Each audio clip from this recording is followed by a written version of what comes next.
আসসালামু আলাইকুম রহমতুল্লাহি বারকাতু। কমি আশা কিচেনে অনেক স্বাগত বন্ধুরা। কেমন আছেন? আশা করছি ভালো আছেন, আমরাও ভালো আছি। আজকে বানাবো রুই মাছ দিয়ে কচু আলু দিয়ে তরকারি। খুবই সুন্দর খেতে লাগে বন্ধুরা। প্রথম থেকে শেষ অবধি ভিডিওটা দেখার অনুরোধ রইল। এখানে 3 পিস মাছ নিয়ে নিয়েছি, নুন হলুদ মাখিয়ে নিয়েছি, আর নিয়ে নিয়েছি কচু আর আলু। এটাকে আমি একটা সিটি মেরে নিয়েছি, একটাই সিটি দিয়েছি যাতে কচুটা পুরো গলে না যায়। ভালো কচু খুব সুন্দর সেদ্ধ হয়েছে। তো আমি কড়াইয়ে দিয়ে দিয়েছি বন্ধুরা তেল গরম হতে। পরিমাণ কড়াইয়ের মধ্যে দেখুন আমি তেলের মধ্যে লবণ দিয়ে দিলাম। এখানে দিয়ে দেবো মাছটা, তাতে কী হবে তলায় মাছটা লাগবে না। মাছটাকে আমি ভেজে নেবো। তার মধ্যে বন্ধুদের বলে দিই, যারা ভিডিওটা না দেখে কমেন্ট করছেন বন্ধুরা, নিজের পেজেরও ক্ষতি করছেন, আমার পেজেরও ক্ষতি করছেন, ওরম কারোর জন্যই করবেন না। না দেখে কমেন্ট করে বেরিয়ে যাবেন না। ভিডিওটা দেখবেন, নিশ্চয়ই ভালো লাগবে। সবার রান্না আলাদা আলাদা হয়, টেস্টও আলাদা হয়। তো বন্ধুরা সবার রান্নাগুলো দেখবেন, ভালো লাগবে। যখনই আসে ভিডিও তখনই দেখতে হবে তার কোনো মানে নেই। আমিও সবার ভিডিও সঙ্গে সঙ্গে দেখতে পারি না, পরে পরে দেখি, সময় নিয়ে ভালোভাবে দেখি, তারপর কমেন্ট করি, লাইক দিয়ে দেখি, কমেন্ট করে বেরিয়ে আসি। সবসময় বড় বড় কমেন্ট করতে পারি না, কিন্তু কমেন্ট করি সুন্দরভাবে। সবসময় সবাইকে সময় দেওয়াটা সম্ভব হয় না, মানুষ কাজের মধ্যেও ব্যস্ত থাকে, এটা আমি ভালোভাবেই বুঝি। কারণ আমারও একটা বাচ্চা মেয়ে আছে, তাকে সময় দিতে হবে, তার পড়াশোনার স্কুল, সঙ্গে সঙ্গে ভিডিও দেখা, নোটিফিকেশন চলে এলেও দেখতে পারি না, সময় পাওয়া যায় না। তো তারপরে আমি দেখে ঠিক বন্ধুদের সাথ দিয়ে দিই। তো ওরম করবেন বন্ধুরা, ওরম করবেন না, না দেখে কমেন্ট করবেন না।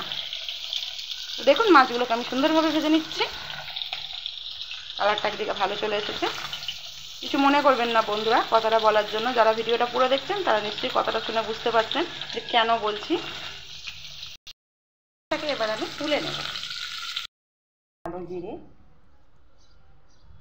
অল্প কালো জিরে দিয়েছি, তার মধ্যে দিয়ে দেবো এখানে পেঁয়াজ। এটা একটাই পেঁয়াজ, একটু বড় সাইজের, দিয়ে আমি ভেজে নেব।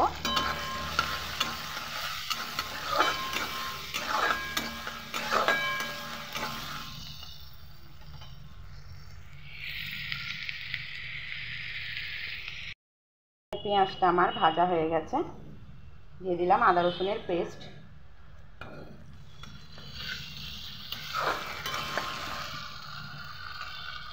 দু মিনিট ভেজে নেব। দিয়ে দেব জিরের গুঁড়ো,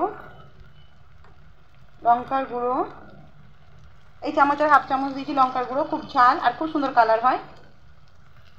হলুদ গুঁড়ো, আর দিয়ে দেবো ধনে গুঁড়ো।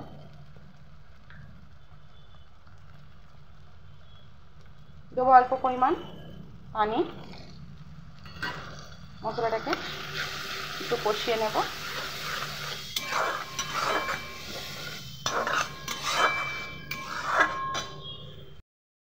দিয়ে তেল ছেড়ে গেছে, এর মধ্যে দিয়ে দেবো টমেটো কুচি, দেবো লবণ, টমেটোটা একটু গলে দিতে দেবো।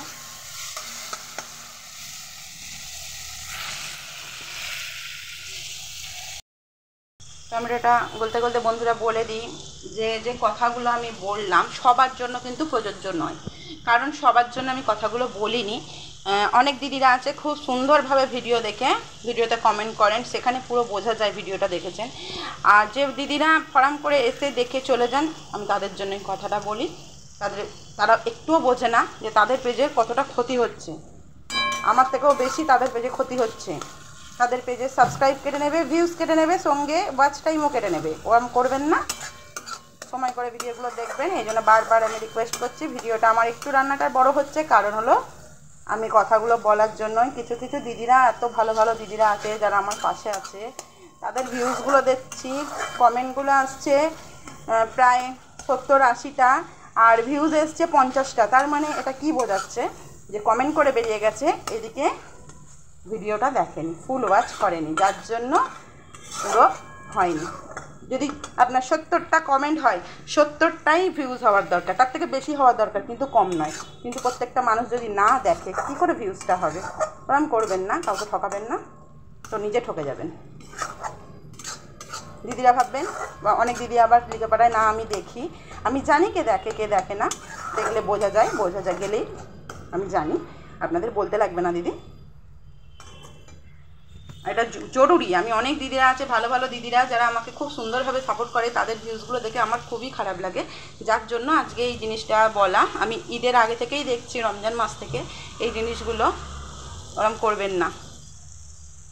যদি ওরমই হয় তাহলে ওয়াচ টাইম আমাদের অনেক এগিয়ে যেত, যেভাবে সাবস্ক্রাইব হচ্ছে ওয়াচ টাইম আমাদের অনেক এগিয়ে যেত। আমরা ওয়াচ টাইমে অনেক পিছিয়ে আছি, যদি সকলের সাথ না দিই আমরা এগোতে পারবো না। আজকে বড় বড় ভিডিওগুলো এবার দিয়ে দিচ্ছি কচুয়ার আলুটা। বড় বড় ভিডিও যারা আজকে ইউটিউবার হয়ে গেছে, তারা কাদের সাহায্যে হয়েছে? আমাদের সাহায্যে। আমরা তাদের ভিডিও দেখেছি সকলে, আমি দেখেছি, আপনারা দেখেছেন, তবে তারা বড় হয়েছে। সেরম দ্বারাই সকলের ভিডিও দেখবেন, বড় সবাই হবে। নিজেদের পায়ে দাঁড়ানোর জন্যই তো আমরা ভিডিও করছি, যে ঘরে রান্নাও করছি, রান্নাগুলো একটু ছাড়ছি, যদি কিছু করতে পারি। একটু লবণ দিলাম, কিন্তু সেদ্ধর সময় আমি লবণ দিয়েছিলাম, ওই জন্য হালকা লবণ দিলাম। মশলাটার সঙ্গে একটু কষিয়ে নেব। মশলাটা কষানো হয়ে গেছে, এবার দিয়ে দেবো পানি দিয়ে ফুটতে দেব।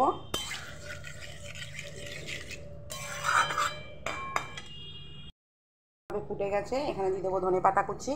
ধনে পাতা কুচির সঙ্গে দিয়ে দিচ্ছি এখানে আমি পেস্ট করে রেখেছি, ঘরের মধ্যেই আমার এই ভাজাটা থাকে, জিরে, ধনে, শুকনো লঙ্কা আর মৌরি দিয়ে আমি খালি কড়াইয়ে নেড়ে নিয়ে আমি পেস্ট করে রাখি। এর গন্ধটা দারুণ লাগে, ধনে, জিরে, মৌরি, শুকনো লঙ্কার গন্ধটা দারুণ লাগে।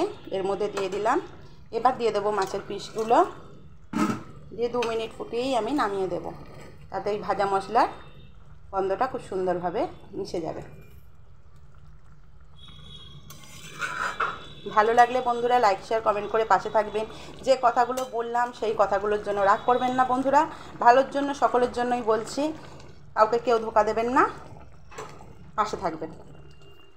এবার একদম রেডি রুই মাছ দিয়ে কচু আলু দিয়ে তরকারি, বানিয়ে দেখবেন, ভালো লাগবে।